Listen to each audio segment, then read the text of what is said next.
Assalamualaikum warahmatullahi wabarakatuh. Perkenalkan, nama saya Alfitria Agustirani dengan NIM 2520130 dari kelas 3 DPTIK angkatan tahun 2020. Di sini saya akan melaksanakan ujian akhir semester pada mata kuliah bimbingan ibadah dengan ketentuan memilih 2 topik dari 4 topik yang sudah diberikan oleh dosen pengampu saya, yaitu Bapak Hafiz. Nah, di sini saya akan memilih 2 topik, yaitu yang pertama penyelenggaraan jenazah mengafani dan yang kedua mengiringi jenazah ke kuburan. Lanjut, kita masuk ke materi yang pertama, yaitu penyelenggaraan jenazah atau mengafani.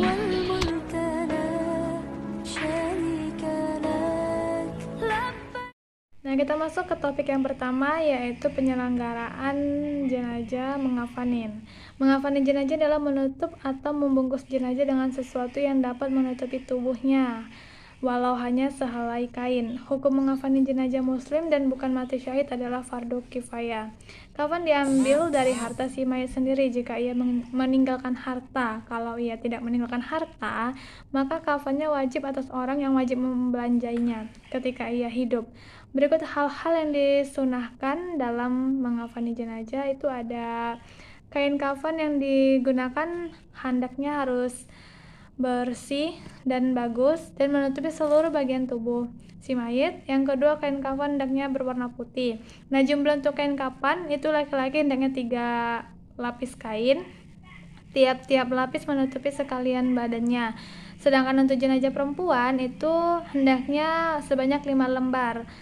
Sesuai jumlah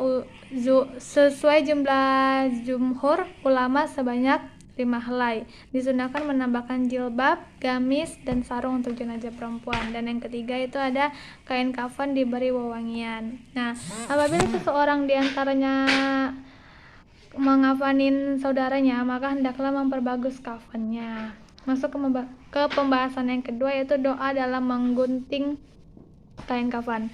Ketika hendak menggunting kain kafan, hendaknya kita membaca doa, yaitu Bismillahirrahmanirrahim. Bismillah Allahumma aza'al libasu ani al-karim wa aditul al-jana birahmatika ya arhaman rahimin, yang artinya dengan menyebut nama Allah, ya Allah, jadikanlah pakaian dari kemuliaan dan masukkanlah ke dalam surgamu, ya Tuhan yang maha pengampun dan maha penyayang. Nah, kita masuk ke yang ketiga. Pembahasan ketiga tentang tata cara mengafani jenazah. Alat-alat perlu disiapkan untuk mengafani mayat, diantaranya adalah kain kafan kurang lebih 12 meter. Yang kedua, kapas secukupnya. Yang ketiga, kapur barus yang telah dihaluskan. Yang keempat, ada kayu cendana yang telah dihaluskan. Yang kelima, sisir untuk menyisir rambut. Dan yang keenam, tempat tidur atau meja untuk membentangkan kain kafan yang sudah dipotong. Mengafani jenazah laki-laki, caranya yaitu dihamparkan sehelai-sehelai dan ditaburkan di atas tiap-tiap lapis itu harum-harum seperti kapur barus dan sebagainya. Lantas mayat diletakkan di atasnya sesudah diberi kapur barus dan sebagainya. Nah, kemudian tutuplah lubang-lubang seperti hidung, telinga, mulut, kubul, dan dubur yang mungkin masih mengeluarkan kotoran dengan kapas. Yang keempat, selimutkan kain kafan sebelah kanan paling atas, kemudian ujung lembar sebelah kiri. Selanjutnya lakukan seperti ini selembar demi selembar dengan cara yang lembut. Yang kelima, ikatlah dengan tali yang sudah disiapkan. Sebelum dibawa kain kafan 3 atau 5 ikatan. Nah, kalau untuk mengafanin jenazah perempuan, untuk kain kafan mayat perempuan terdiri atas 5 lembar kain, yang terdiri dari lembar pertama berfungsi untuk menutupi seluruh badan, lembar kedua berfungsi sebagai kerudung kepala, lembar ketiga berfungsi sebagai baju kurung, lembar keempat yaitu untuk menutup pinggang hingga kaki, yang kelima berfungsi untuk menutupi pinggul dan paha. Cara mengafaninya, susunlah kain kafan yang sudah dipotong-potong untuk masing-masing bagian dengan tertib.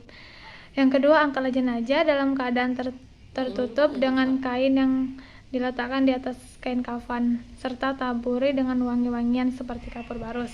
Tutuplah lubang-lubang yang mungkin masih mengeluarkan kotoran dan dengan kapas. Tutupkan dan pembungkus pada kedua pahanya.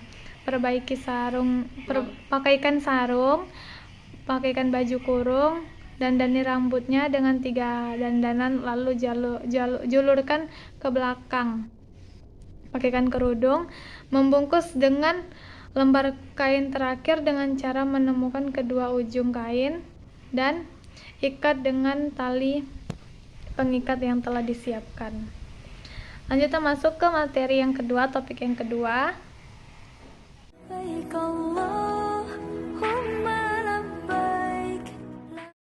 Masuk ke topik yang kedua, yaitu tentang ketentuan kuburan atau makam serta adab mengiringi jenazah yang sesuai dengan sunnah Nabi. Nah, hukum untuk menguburkan jenazah itu hukumnya fardu kifayah. Kemudian ada juga adab menguburkan jenazah. Yang pertama, adab mengiringi jenazah.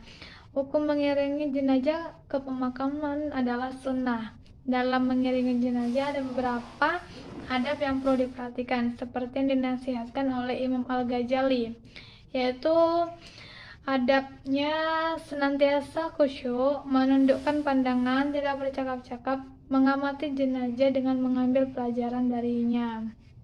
Yang kedua, adab pengiring jenazah. Apabila diiringi dengan berjalan kaki, maka berjalanlah di sekitar keranda. Sementara ketika mengiringi jenazah dengan kendaraan, tentunya mobil jenazah berada paling depan, diikuti rombongan yang lain. Nah, yang ketiga ada adab masuk pemakaman. Para pelayat dan pengiring jenazah tidak dianjurkan untuk duduk sebelum jenazah diturunkan dari para pembawanya. Kemudian ada tata cara menguburkan jenazah. Itu memperdalam galian lubang kubur menurut ajaran Islam. Galilah lubang di tanah yang kuat dan dalam. Buatlah panjang yang cukup untuk jenazah. Kemudian ada apabila tanahnya keras, disunahkan untuk membuat liang lahat di dalam lubang kubur. Jenazah ditaruh di liang lahat tersebut, kemudian ditutup menggunakan batu pipi. Bila tanahnya gembur, disunahkan untuk membuat semacam lubang lagi di dasar kubur. Kemudian cara menaruh jenazah di kubur ada yang berikutnya, yaitu cara menaruh jenazah di kubur. Ada yang ditaruh di tepi lubang sebelah kiblat, kemudian di atasnya ditaruh papan kayu atau semacamnya. Lalu diantaranya ditaruh semacam batu bata, papan dari semen dalam posisi mendatar. Kemudian cara memasukkan jenazah ke kubur yang terbaik adalah dengan mendahulukan memasukkan kepala jenazah dari arah kaki. Kemudian jenazah diletakkan miring ke kanan menghadap kiblat. Lalu waktu memasukkan jenazah ke liang kubur dan meletakkannya, dianjurkan membaca doa, Bismillahirrahmanirrahim. Bismillahirrahmanirrahim wa ala sunnati Rasulullah SAW. Kemudian bagi jenazah perempuan dianjurkan membentangkan kain di atas kuburnya pada waktu dimasang ke liang kubur. Lanjut, orang yang turun ke lubang kubur mayit perempuan untuk mengurusnya sebaiknya orang-orang yang semalamnya tidak menyetubuhi istri mereka. Kemudian ada setelah jenazah sudah diletakkan di liang kubur, dianjurkan untuk mencurahinya dengan tanah 3 kali dengan tangan dari arah kepala mayit, lalu ditimbun tanah. Kemudian berdoa setelah selesai menguburkan jenazah. Lalu ada beberapa waktu yang sebaiknya dihindari ketika menguburkan jenazah, yaitu matahari terbit hingga naik, matahari berada di tengah-tengah, dan matahari hampir terbenam atau benar-benar terbenam. Sekian dari saya. Assalamualaikum warahmatullahi wabarakatuh.